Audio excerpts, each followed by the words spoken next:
Magandang araw!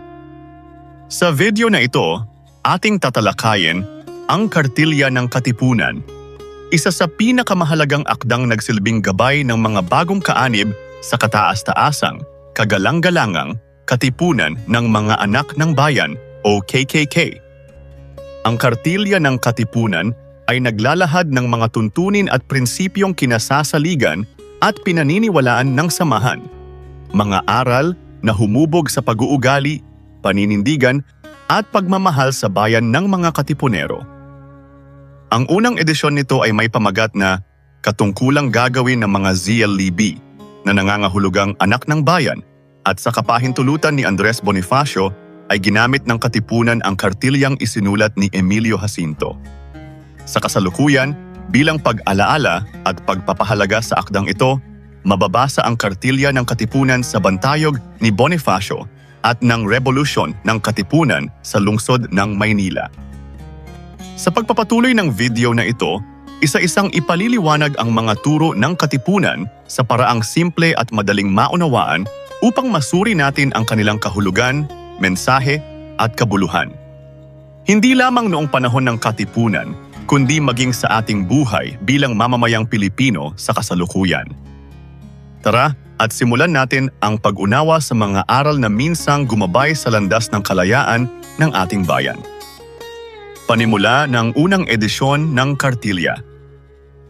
Sa may nasang makisanib sa katipunang ito, sa pagkakailangan na ang lahat na nag-iibig pumasok sa katipunang ito ay magkaroon ng lubos na pananalig at kaisipan sa mga layong tinutungo at mga kaaralang pinaiiral, minarapat na ipakilala sa kanila ang mga bagay na ito, at nang bukas makalaway huwag silang magsisi at tuparing maluwag sa kalooban ang kanilang mga tungkulin.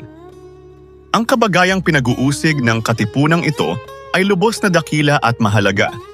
Papagisahin ang loob at kaisipan ng lahat ng Tagalog sa pamamagitan ng isang mahigpit na panunumpa, upang sa pagkakaisang ito'y magkalakas na iwasan ang masinsing tabing na nakabubulag sa kaisipan at matuklasan ang tunay na landas ng katuwiran at kaliwanagan. Sa salitang Tagalog, katuturay ang lahat ng tumubo sa sangkapuluang ito. Sa makatuwid, Bisaya man, Iloco man, Kapampangan man, at iba pa, ay Tagalog din. Mga turo ng katipunan. Una, ang buhay na hindi ginugugol sa isang malaki at banal na kadahilanan ay kahoy na walang lilim, kundi man damong makamandag. May ilang libro na ang nakasulat ay ang buhay na hindi inialay sa dakilang layunin ay punong kahoy na walang lilim. A life that is not dedicated to a noble and divine cause is like a tree without a shade, if not, a poisonous weed. Ipinapakita sa turong ito na ang buhay ng tao ay dapat ialay sa isang dakila at makabuluhang layunin sapagkat kung hindi, nagiging walang saysay ito. Itinuturo nito ang kabutihang dulot ng pagkakaroon ng adhikaing makabayan at makatao na lampas sa pansariling interes. Habang binabasa ito, mararamdaman ang hamon at pagnanais na suriin kung may saysay nga ba ang sariling pamumuhay. Gumamit ang manunulat ng tayutay o talinghaga sa paghahambing ng buhay sa punong kahoy at damong makamandag. Ang pangunahing kaisipan nito ay ang kahalagahan ng makabuluhang layunin sa pagbibigay halaga sa buhay ng tao. Ikalawa, ang gawang magaling na nagbubuhat sa paghahambog o pagpipita sa sarili, paghahangad na makasarili, at hindi talagang nasang gumawa ng kagalingan ay di kabaitan.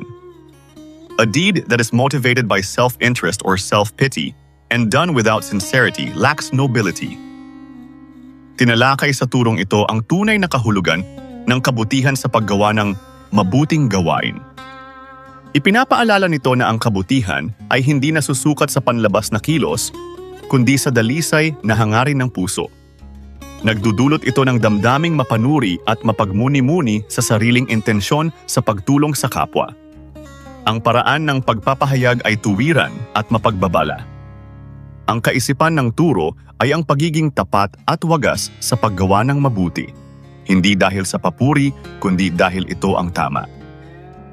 Ikatlo, ang tunay na kabanalan ay ang pagkakawang gawa, ang pag-ibig sa kapwa, at ang isukat ang bawat kilos gawa't pangungusap sa talagang katuwiran. True piety is the act of being charitable, loving one's fellow men, and being judicious in behavior, speech, and deed. Ang paksa ng turong ito ay ang tunay na kabanalan ay nakikita sa gawa at asal ng tao, hindi sa panlabas na anyo ng pagiging relihiyoso. Itinuturo nito ang kabutihang asal tulad ng pagkakawanggawa, pag-ibig sa kapwa, at pagiging makatarungan. Habang binabasa ito, nakakaramdam ng paggalang at inspirasyon na maging mabuting tao sa araw-araw. Gumamit ang manunulat ng tuwirang pagpapaliwanag. Ang pangunahing kaisipan ay na ang kabanalan ay nasusukat sa makataong kilos at makatarungang pamumuhay. Ika-4, maitim man o maputi ang kulay ng balat, lahat ng tao'y magkakapantay. Mangyayaring ang isa'y hihigitan sa dunong, sa yaman, sa ganda, ngunit di mahihigitan sa pagkatao. All are equal, regardless of the color of their skin. While one could have more education, wealth, or beauty than the other, none of them can overpass one's identity. Binibigyang diin ng turong ito ang pagkakapantay-pantay ng lahat ng tao, anuman ang kulay ng balat o kalagayan sa buhay. Itinuturo nito ang kabutihan ng paggalang sa dignidad at pagkatao ng bawat isa. Nagdudulot ito ng damdaming pagkakaisa at katarungan. Ang paraan ng pagpapahayag ay tuwiran at mapanindigan. Ang kaisipan ng turo ay ang likas na dangal ng tao na hindi kayang higitan ng anumang panlabas na katangian. Ika-5, ang may mataas na kalooban, inuuna ang dangal o puri kaysa pagpipita sa sarili. Ang may hamak na kalooban, inuuna ang pagpipita sa sarili sa puri. A person with a noble character values honor above self-interest, while a person with a base character values self-interest above honor. Ang turong ito ay tumatalakay sa kaibahan ng marangal at makasariling pag-uugali. Itinuturo nito ang pagpapahalaga sa dangal at puri kaysa pansariling kapakinabangan. Habang binabasa, mararamdaman ang paghamon sa konsensya ng mambabasa. Gumamit ang manunulat ng paghahambing na paraan ng pagpapahayag. Ang pangunahing kaisipan ay ang tunay na kadakilaan ng tao ay makikita sa pagpili ng dangal kaysa pansariling interes. Ika-6, sa taong may hiya, salita'y panunumpa. To a person that respects, his or her word is a pledge. Ipinapakita sa turong ito ang kahalagahan ng hiya at pagtupad sa salita. Itinuturo nito ang kabutihan ng pagiging tapat at responsable sa mga pangako. Nakakaramdam ang mambabasa ng paghanga sa ganitong uri ng pagkatao. Ang paraan ng pagpapahayag ay maikli ngunit makahulugan. Ang kaisipan ng turo ay ang salita ng taong may dangal ay kasing bigat ng isang panunumpa. Ika-7, huwag mong sayangin ang panahon. Ang yamang nawalay mangyayaring magbalik, ngunit panahong nagdaan na'y di na muli pang magdadaan. Do not waste your time. Lost wealth can be retrieved, but time lost is lost forever. Tinalakay sa turong ito ang halaga ng oras sa buhay ng tao. Itinuturo nito ang kabutihan ng pagiging masinop at responsable sa paggamit ng panahon. Habang binabasa, nagdudulot ito ng pagsisisi at pagnanais na pahalagahan ng oras. Gumamit ang manunulat ng paghahambing sa yaman at oras. Ang kaisipan ng turo ay ang oras ay kayamanang hindi na kailanman maibabalik.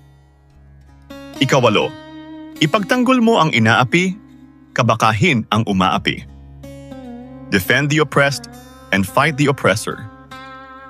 Ang paksa ng turong ito ay ang paninindigan laban sa pang-aapi. Itinuturo nito ang kabutihan ng pagiging makatarungan at matapang sa pagtatanggol sa naapi. Nagdudulot ito ng damdaming galit sa kawalan ng katarungan at tapang na lumaban para sa tama. Ang paraan ng pagpapahayag ay tuwiran at may panawagan sa pagkilos. Ang pangunahing kaisipan ay ang tungkulin ng bawat isa na ipaglaban ang katarungan. Ika-9, ang taong matalino'y ang may pag-iingat sa bawat sasabihin, matutong ipaglihim ang dapat ipaglihim. A wise man is someone who is careful in all that he says. Learn to keep the things that need to be kept secret. Binibigyang diin ng turong ito ang kahalagahan ng maingat na pananalita at kakayahang magtago ng lihim. Itinuturo nito ang kabutihan ng karunungan at disiplina sa sarili. Nakakaramdam ang mambabasa ng pag-iingat at pagiging mapanuri sa sariling pananalita. Gumamit ang manunulat ng tuwirang pahayag. Ang kaisipan ng turo ay ang katalinuhan ay makikita sa maingat at responsableng pananalita. Ika-10. Sa daang matinik ng buhay, lalaki ang siyang patnugot ng asawa at mga anak. Kung ang umaakay ay tungo sa sama, ang pagtutunguhan ng inaakay ay kasamaan din. Ang simula nito'y obserbasyon sa ugnayan ng babae at lalaki sa panahon ng katipunan. Para sa kasalukuyan, ang katumbas nito ay ang sumusunod. Sa daang matinik ng buhay, ang mga magulang ang patnugot ng mag-anak. Kung ang umaakay ay tungo sa sama, ang pagtutunguhan ng inaakay ay kasamaan din. In the thorny path of life, the man leads the way, and his wife and children follow. If the leader goes the way of evil, so do the followers. Tinalakay sa turong ito ang papel ng pinuno ng pamilya bilang gabay sa buhay. Itinuturo nito ang kabutihan ng responsableng pamumuno at mabuting halimbawa. Nagdudulot ito ng damdaming pananagutan, lalo na para sa mga magulang. Ang paraan ng pagpapahayag ay pasalaysay at mapagbabala. Ang kaisipan ng turo ay ang direksyon ng pamilya ay nakasalalay sa asal ng namumuno. Ika-11. Ang babae ay huwag mong tingnang isang bagay na libangan lamang, kundi isang katuwang at karamay ng lalaki sa mga kahirapan nitong buhay. Gamitin mo ng buong pagpipitagan ang kanyang kahinaan at alalahanin ang inang pinagbuhatan at nag-iwi sa iyong kasanggulan. Never regard a woman as an object for you to trifle with. Rather, you should consider her as a partner and a friend in times of need. Give proper considerations to a woman's frailty and never forget that your own mother, who brought you forth and nurtured you from infancy, is herself such a person. Ang paksa ng turong ito ay ang paggalang sa kababaihan. Itinuturo nito ang kabutihan ng pagtingin sa babae bilang katuwang at hindi bilang bagay. Habang binabasa, nakakaramdam ng paggalang at pagpapahalaga sa kababaihan. Gumamit ang manunulat ng tuwiran at mapanawagan na pahayag. Ang pangunahing kaisipan ay ang babae ay dapat igalang bilang kapantay at mahalagang bahagi ng buhay. Ika-12. Ang di mo ibig gawin ng iba sa asawa mo, anak at kapatid, ay huwag mong gagawin sa asawa, anak at kapatid ng iba. Don't do to the wife, children, and brothers and sisters of others what you do not want done to your wife, children, and brothers and sisters. Tinalakay sa turong ito ang ginintuang aral ng pakikitungo sa kapwa. Itinuturo nito ang kabutihan ng empatiya at paggalang sa pamilya ng iba. Nagdudulot ito ng damdaming pag-iingat at malasakit sa kapwa. Ang paraan ng pagpapahayag ay tuwiran at mapagpaalala. Ang kaisipan ng turo ay ang paggawa at pakikitungo sa kapwa ayon sa nais mong pakikitungo at gawin din sa iyo. Ika-13. Ang kamahalan ng tao'y wala sa pagkahari, wala sa tangos ng ilong at puti ng mukha, wala sa pagkaparing kahalili ng Diyos, wala sa mataas na kalagayan sa balat ng lupa. Wagas at tunay na mahal na tao kahit laking gubat at walang nababatid kundi ang sariling wika. Yaong may magandang asal, may isang pangungusap, may dangal at puri. Yaong di nagpapaapiit, di nakikiapi. Yaong marunong magdamdam at marunong lumingap sa bayang tinubuan. A person's worth is not measured by his or her station in life, neither by the height of his nose nor the fairness of skin, and certainly not by whether he is a priest claiming to be God's deputy. Even if he is a tribesman or tribeswoman from the hills and speaks only his or her own tongue, a person is honorable if he or she possesses a good character, is true to his or her word, has fine perceptions and is loyal to his or her native land. Ang turong ito ay tumatalakay sa tunay na sukatan ng pagkatao. Itinuturo nito ang kabutihan ng asal, dangal, at pagmamahal sa bayan bilang batayan ng pagiging marangal. Habang binabasa, nakakaramdam ng pagmamalaki at inspirasyon bilang Pilipino.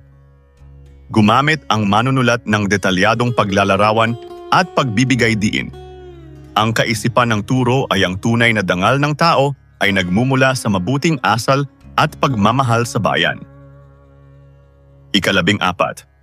Paglaganap ng mga aral na ito at maningning na sisikat ang araw ng mahal na kalayaan dito sa kaaba-abang sangkapuluan at sabugan ng matamis niyang liwanag, ang nangag kaisang magkakalahit magkakapatid, ng ligayang walang katapusan, ang mga ginugol na buhay, pagod, at mga tiniis na kahirapay labis ng matutumbasan. When these teachings shall have been propagated, and the glorious sun of freedom begins to shine on these poor islands to enlighten a united race and people, then all the loves lost, all the struggle and sacrifices shall not have been in vain. Tinalakay sa huling turong ito ang bunga ng pagsasabuhay ng mga aral ng katipunan. Itinuturo nito ang kabutihan ng pagtitiis at sakripisyo para sa kalayaan at pagkakaisa. Nagdudulot ito ng damdaming pag-asa at tagumpay. Ang paraan ng pagpapahayag ay masining at puno ng pag-asa. Ang pangunahing kaisipan ay ang lahat ng sakripisyo ay may saysay kung magbubunga ito ng kalayaan at pagkakaisa ng bayan. At diyan nagtatapos ang ating aralin tungkol sa Kartilya ng Katipunan ni Emilio Jacinto. Kung nakatulong sa iyo ang video na ito, huwag kalimutang i-like, mag-subscribe at i-click ang notification bell para lagi kang updated sa mga susunod nating aralin. Hanggang sa muli, maraming salamat sa inyong panonood.